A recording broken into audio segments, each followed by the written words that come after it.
Hey everyone, welcome to the Average Joe podcast, coming to you again from Colorado Springs, Colorado, and this time a very snowy Colorado Springs, Colorado. Now, our last episode, we talked about something pretty personal to me, and it was about the thorn in my side, coming off of 2 Corinthians, where Paul talks about a thorn in his side. And, you know, while working on that episode, I really just felt that besides my own personal point of view of what it's like to go through the struggles of PTSD, the anxiety, and everything that's involved with that, just from my own point of view as the average Joe, I have a special guest today, and she's definitely not the average wife. She's my above average wife, Amanda. And I really wanted her to kind of give her point of view on what it was like being a wife of someone like me. There's a lot of things that she's had to put up with, but I felt that what I have gone through with the PTSD, she's had to go through it as well. And so, hello, Amanda. Well, hello.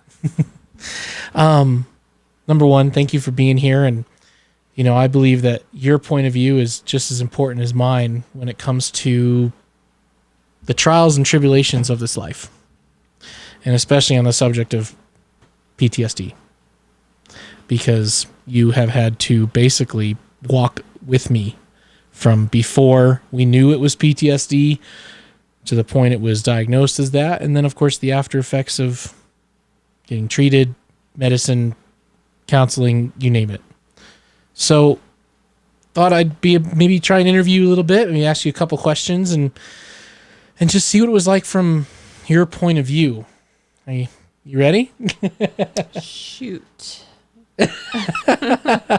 So, I guess the first question is, you know, obviously with my last episode, I talked about especially the challenges of what it was like for me, from my point of view, when I didn't know what was going on, but was having these what I thought were heart attacks and going to the ER on multiple occasions, which I know you remember. Mm-hmm. So what was it like for you, from your point of view, before we knew what it was? What was it like for you to, deal with me? First thought is that it was kind of scary not having a clue what was going on. And the couple of times that we did have to go to the ER thinking it might have been a heart attack.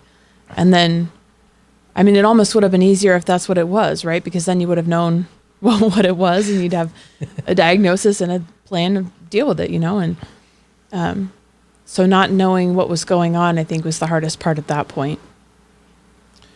What do you think? How would you describe, if you can remember, how would you describe your initial reactions to how I was reacting? I know I've expressed, and I always bring it up even in conversations about what it was like back then, where we talked about, I'd go home from work and immediately run upstairs in the bedroom and hide in the dark and not come out for an hour. Right. And other things that happened, obviously avoiding people and all those things, even at my own birthday. You still do that. I mean, every time we have people over, you still do that, right? You hang out for a while, and then it becomes a little overwhelming. And now I know to expect that at some point, and it's still kind of awkward, but like I said before, it's harder when you don't know what's going on, and it's at least easier to anticipate and deal with something once you've got a diagnosis and a plan and the counseling that helped, and other people's stories of how they've dealt with stuff helped. But, beforehand, it's much harder because you don't, like I said, you don't know what's going on. You don't know how to deal with it, and you don't have coping mechanisms identified, and all of that just makes it harder. No, I appreciate that. I still even remember back then, and this is not a slight in any way, but I just remember you being frustrated. Well, yeah, because like I said, I didn't know what was going on. You were acting differently. I didn't know what to expect. And, you're gone for several months. You come home, and then you're hiding in the bedroom, right? So it's, I say to you sometimes, participate in the family, right? Mm-hmm. Yes. And that was hard, especially at first, before I could understand what was going on. And so that's, again, why the diagnosis made it easier to cope with, because I can at least comprehend why the things are going on that are happening. Yeah, I mean, I know for myself, I remember the frustration just within our marriage at that point, because I remember those heavy conversations of me not being able to fully express or identify or describe what I was going through. Well, and the other thing that you didn't bring up, actually, I don't think in your last recording, was that it actually made you come home early. Yeah. And that was the other thing that I had trouble with, because I couldn't understand at the time why you had such a strong desire to go over there and serve, and then all of a sudden you were just coming home early, and it felt to me like quitting, and I didn't understand why. So that was hard too.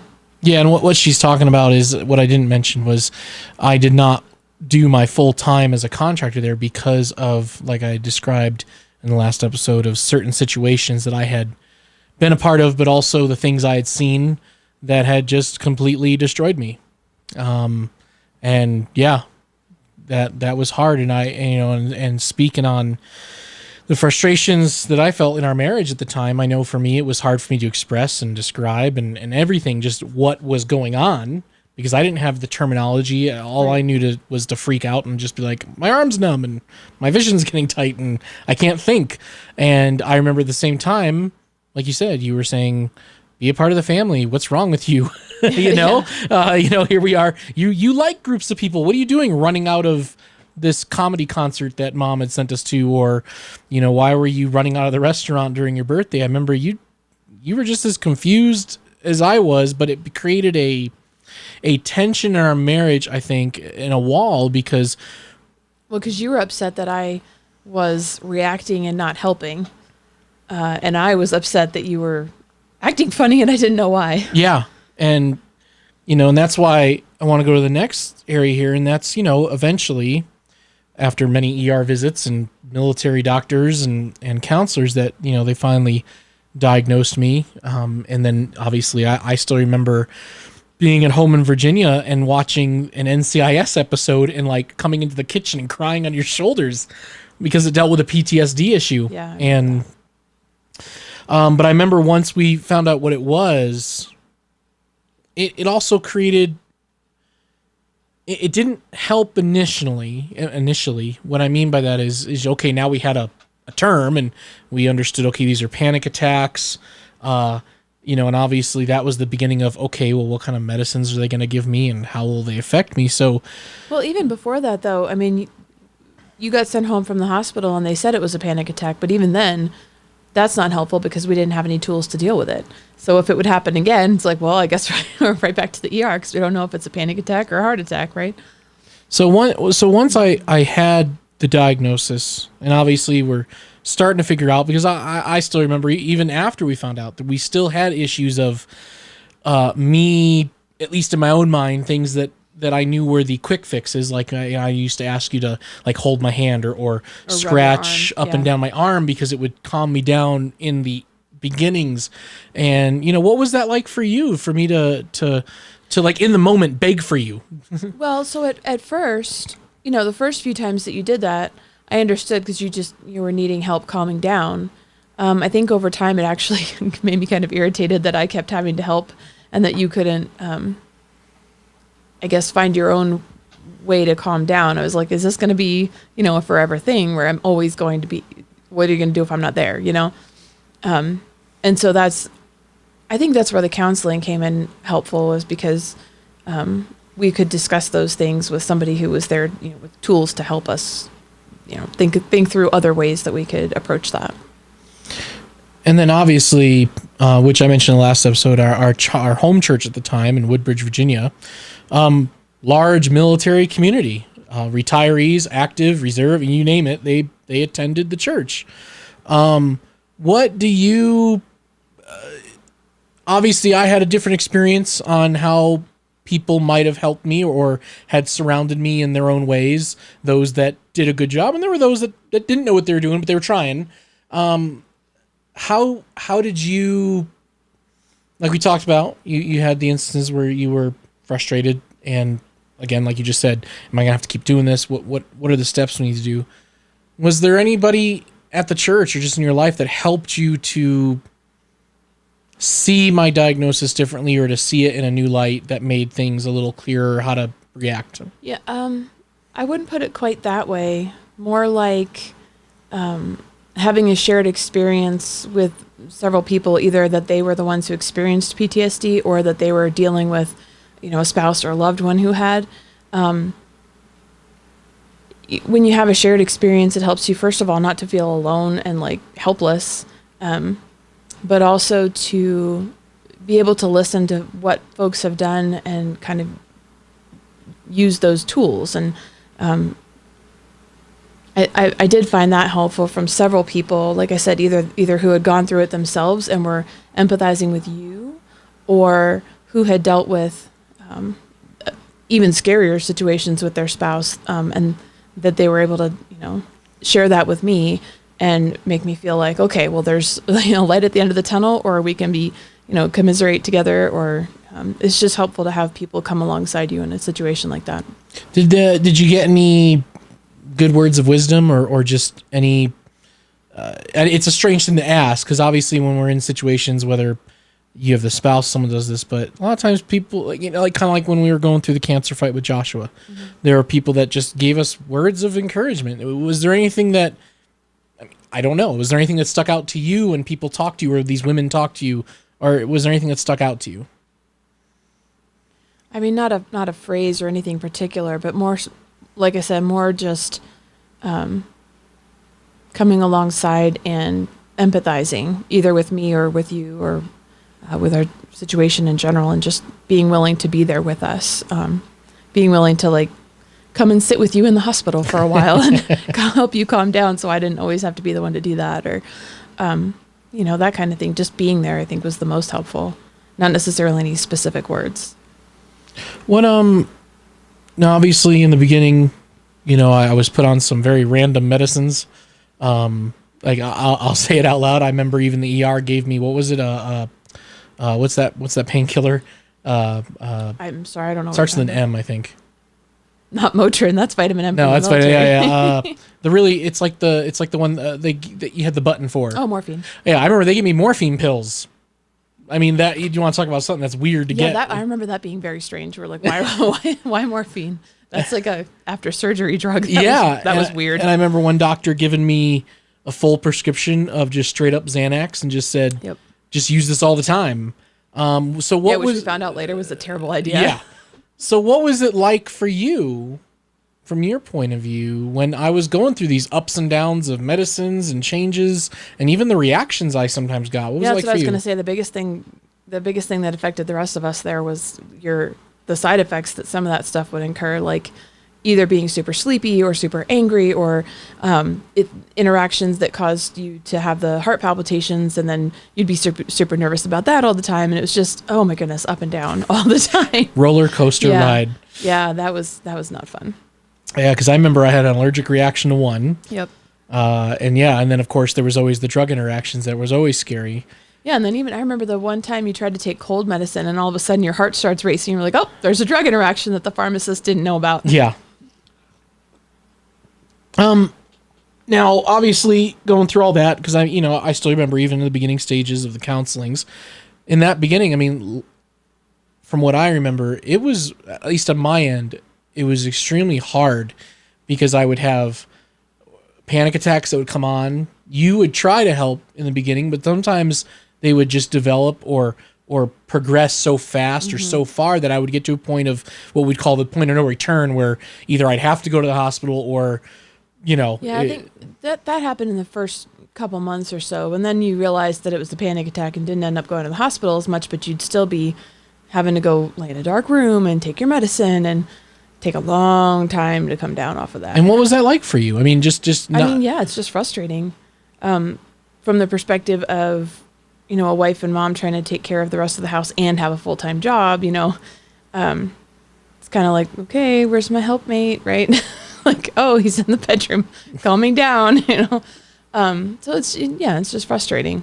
So I know for me, like I wanted you to be able to help me, and you couldn't on many occasions. Like you weren't capable. And what I mean by couldn't, like I was busy taking care of no, everything else. I don't. Like I said, I don't Right. mean that. What I meant was, you might try to help me, but it wasn't enough. It wasn't. Oh yeah. It wouldn't help me at that point, and then I a would little bit too little, too late, or whatever. and it would always add to that panic. It would because now all of a sudden now it's not helping, and my wife can't help me, and then of course I always wondered what it was like for you to be, in a sense, helpless to help me. I mean, did you ever feel that way at times?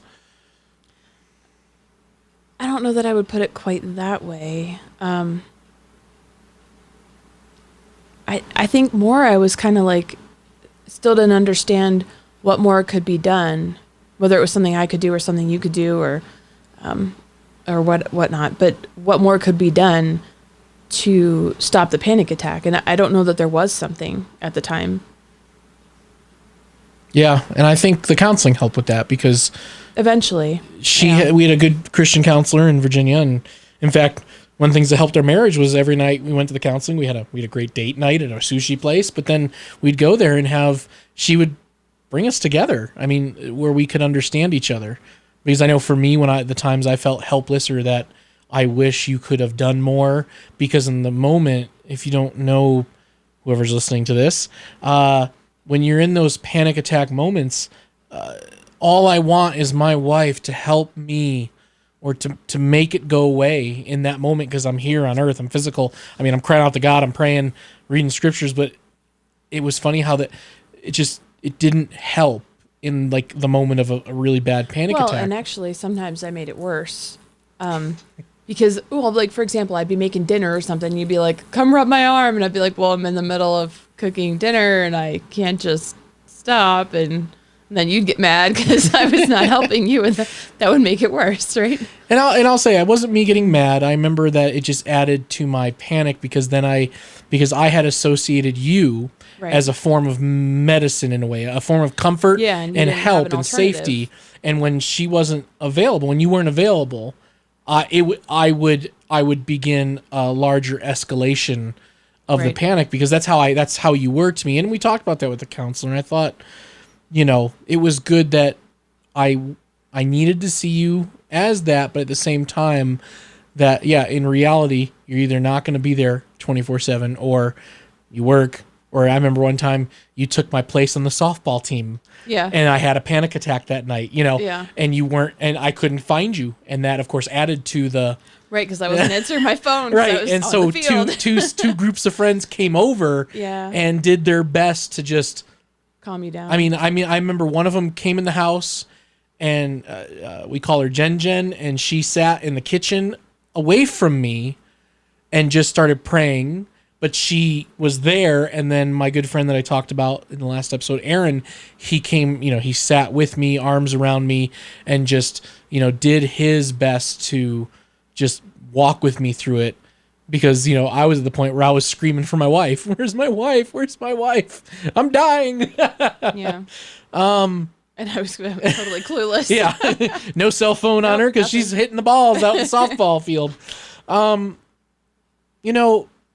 Obviously we talk about medicine and counseling and people who have been there to help us, help you. Specifically, that's what I wanted to focus on, was how you had been walked with certain people. Mm-hmm. How have you seen, because I feel that hindsight is 20/20. We can see the clearest when we look behind us. How have you seen the Lord working in this whole process, not just overall with me and this whole thing, but also with you? How do you see the Lord had been walking with you and helping both of us through all this? I think it's more with you and your ministry, honestly. It's like with Joshua's cancer fight. You end up being part of a community that you otherwise wouldn't have the right to speak to, right?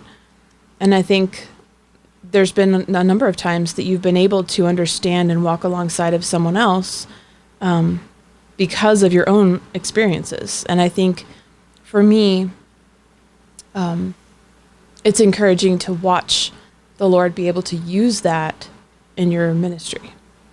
And I haven't had as many of those opportunities, and maybe I will, in the future, but, Yeah, I was going to say, I think you've had more opportunities when it came to being the mom of a cancer right. child more than being the wife of me. The wife of you. Yeah. But what I wanted to kind of ask was, how do you think the Lord has helped you, especially from the beginning stages through, not even just up to today, but just how did you feel that the Lord was with you, just having to be my wife through this process? Yeah, I mean, there were definitely times that I would just literally be broken and crying out, literally crying on the floor, like, why is this happening? And those are the times, no matter what the issue is, those are the times I feel like you end up feeling the Lord's presence most strongly. And, sometimes I'll sit and write out my prayers, and I see those spots in my prayers where I've wrote, okay, yes, Lord, there's some sort of thing that I've heard in response to whatever I'm saying. And, those are the times that are really sweet to look back on and know the Lord was with you. That footprints prayer, right? Where the Lord carried you, right? But that's what you feel like going through in the moment. You feel the Lord carrying you. Yeah. I know, to piggyback on that, I know there were many times where, there were the times where, yes, you definitely showed me the frustration or the anger, not really at me. I think you might agree with the situation. Yeah. But there were many more times that I remember when you were there and you were next to me, that, weird to say, but there was just something in your eyes. There was the sweet, sweet spirit of Christ was with you, that, that he was with you and you were being used by him to help me. Yeah, those are probably the times that I literally would pray before coming over to deal with whatever was going on. Like, okay, I want to deal with this correctly. Please help me to do that. And yeah, that's probably those times. Yeah, no. And I agree. I mean, it's always, it's amazing how in the moments it's hard to, because I know for myself, I remember talking to our friend David, who has been through PTSD, who lives up north of us here. And I remember him on the phone with me during a panic attack, telling me to, kind of, he's a good friend of mine. He's a disabled veteran, PTSD, the whole bit. And he gave me some of the stuff where, like, there's breathing techniques and things to focus on your body so that you ignore the tightness of your chest and things like that. And I remember, even him encouraging me to be in prayer and in the word in that moment. And I still remember that was hard because that's a choice. You have to. It was a choice, but I also remember, like I said last episode, that I have prayed that this would go away. I have studied scripture about anxiety and what Christ says about it. And it just never, it's not gone. It didn't like magically disappear. It didn't, in the middle of a panic attack, I didn't have an instantaneous moment of healing calmness. It's been quite the long journey. And I will say now that because of that, did I lose my faith in God? No. Because I remember even every night just trying to read and pray. We were at church, But yeah, the times that you've actually made those good choices to do those things, you're overall a better person for it, right? And the times that you've kind of slacked on that, you see the repercussions of that slacking, right? So, what I want people to hear from me is that even though in the midst of that, like I still remember that particular panic attack, I was in the rocking chair in our upstairs bedroom. And David was on the phone, and I had the Bible with me, and the panic attack was pretty harsh, and God didn't take it away. That panic attack took a long time for me to come down from, because that was before I had any medicine, because they were still trying to get me to even figure out what I should take.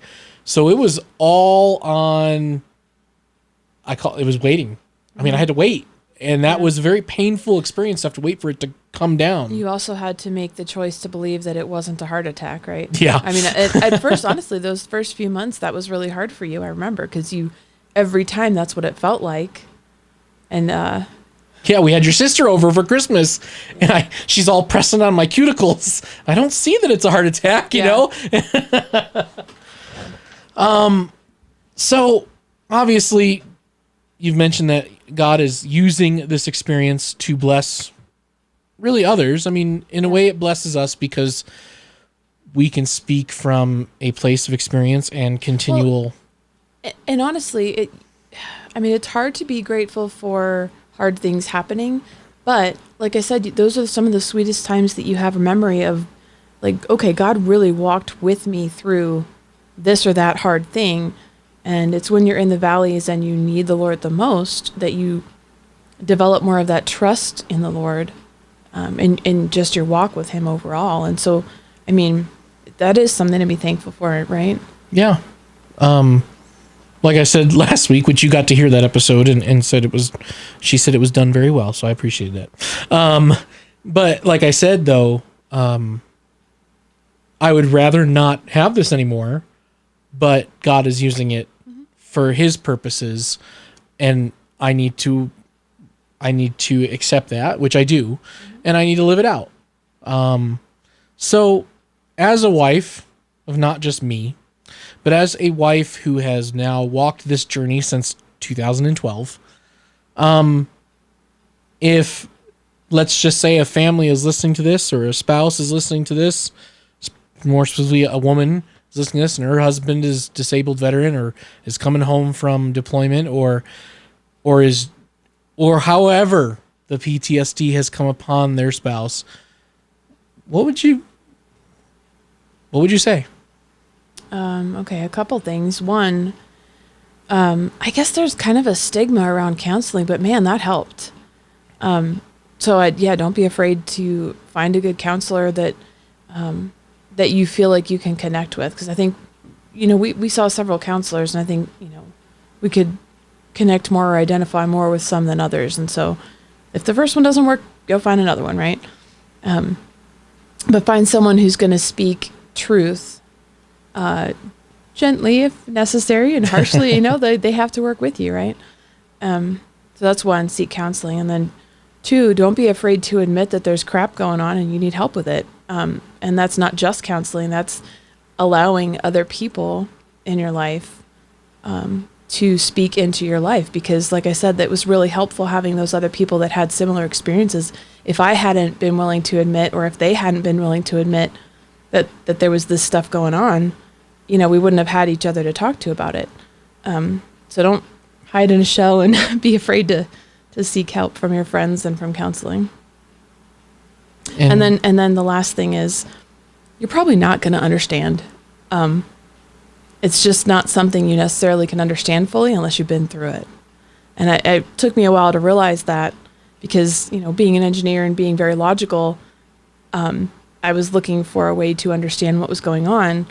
And, even with a diagnosis, it's not something that I have personally experienced. And so it's really hard for me to get a full grasp on what's going on. And so I have more of appreciation now, after having gone through the counseling and heard other people's experiences, etc., that it's just not something I can wrap my head around, having not been through it myself. No, that's really good. And I think the biggest thing, like you said there, what I heard you saying was not being ashamed of it and being openly honest about that stuff's going on. I think in today's culture, even in today's Christian culture, there is a certain mentality of, we don't need that, or we don't want it to spread. We don't want people in the church to know that so-and-so is suffering with such and such, because there's just this weird uncalled for fear. Well, I think there's also a lot of that health and wealth prosperity crap going around that is just not true.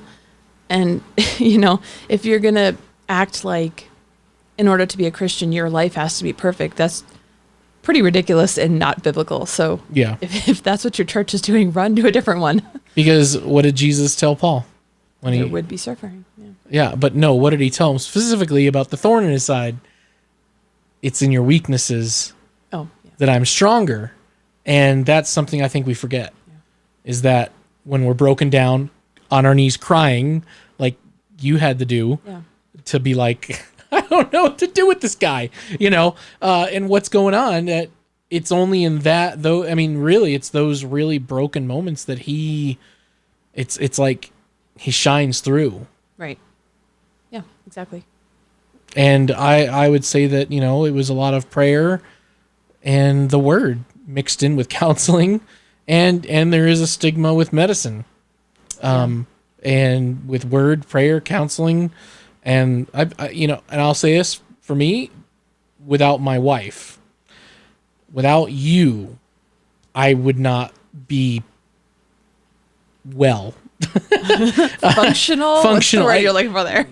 Because I look back at the times when you weren't around, when you were, if you make sense, like the times where you're like, I'm cooking, leave me alone. Yeah. What's the matter with you? Be a part of the family. When you weren't there, I was worse off. Yeah. But when you were there, even if it was just for 2 minutes of just a loving touch on my arm, or there were times you even silently prayed for me. Mm-hmm.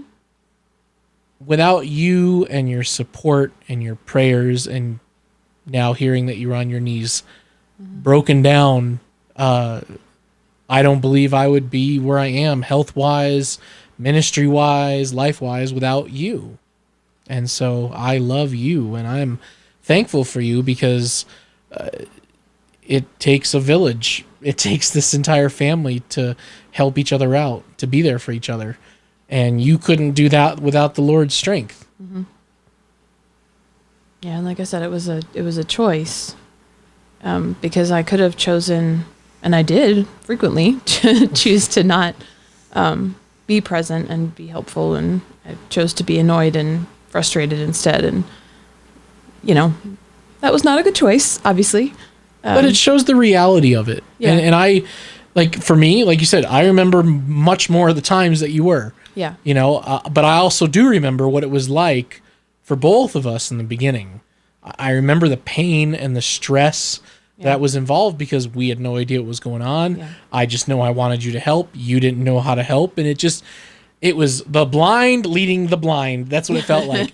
But to hear your honesty about it, just, and if you're hearing us, I love my wife, and I would not be who I am without my wife. And so to even hear that, like she said, she made choices to maybe not do it because she was annoyed or she was angry, or at the time I think we had three. Two children. And then 3. But don't be. I would say to the spouse that's having their loved one that's going through this, don't beat yourself up if you make those choices. And I say that with all certainty, because it just reminds you that you're human and that you're not perfect, and your spouse isn't perfect, and that's okay. Well, and it's hard. I mean, it's frustrating, and it's burdensome, and it's tiring, and you just have to make the choice to be the helpful person, the constant person, and it's tiring, and that's okay. Who's going to give you the strength? God, obviously. That's right. And so I thank you for being here. If you happen to watch this on YouTube, you will not see video, because my wife is more of a shy person and doesn't want her face plastered everywhere. And so I am honoring that wish because I love my wife. Thank you, honey. And I am just so appreciative that she even took this time to just help all of us understand what it's like, not just to be my wife, but to be the spouse of someone who is going through this. And especially if just what she has had to say, I pray, is something that can help you in the long run if you're starting out in this journey. And if you find yourself not starting out in this journey, but just somewhere late in life, that's okay too. So just know the Lord loves you. And if you ever want to reach out, I'll be praying for you too.